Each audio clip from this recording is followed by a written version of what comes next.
Almost 3 decades have passed since the release of Pokémon Red and Blue, and in modern times Pokémon stands as the world's biggest franchise. The Japanese mouse is outselling the American mouse by 69%, and the company keeps breaking record after record with every new game.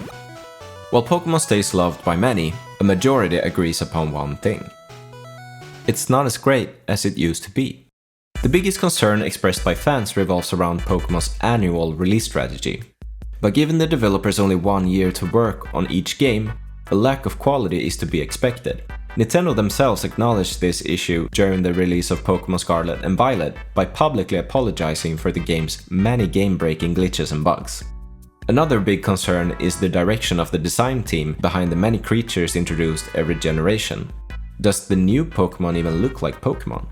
While this critique holds merit, there is something more at play here, something accessible to all of us. The internet. In 2024, 65% of the world's population are online, and according to Google, people do 3 to 4 searches through the service daily. Whatever you might wonder, you're probably only 10 seconds away from an answer. We're literally using our phone as a Pokédex every single day.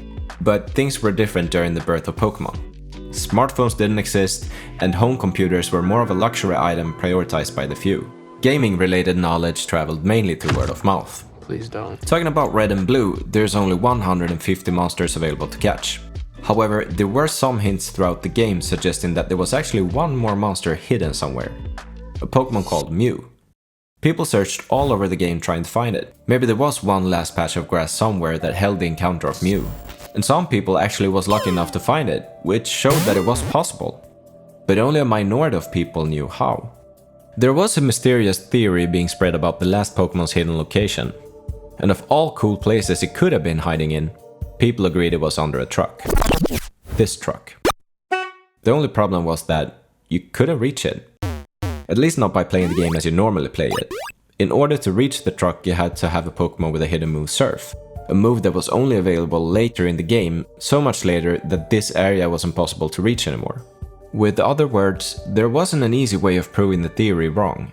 Nowadays, it just takes a second to Google the answer, and spoiler alert, there is no Pinky Boy hiding there. The only official way of finding Mew on your copy of Red and Blue was by the official distribution where Nintendo actually traded it to you at specific events. Boring!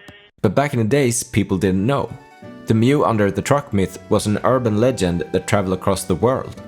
From Japan to the US to the small suburban area in Sweden where I grew up. In a climate where data mining wasn't a part of the casual gaming communities, we literally had no idea when the game actually ended. There was no right and wrong. Maybe there was a Mew hiding under a truck somewhere. Maybe there was a Mew 3 hiding somewhere else. The speculations were a part of the journey. Back in a time where our imaginations were filling in the gaps of the lack of pixels and availability of information. A simpler time when grown-ups traded truths by word of mouth, just like children on a school break. Back when Pokémon still was Pokémon.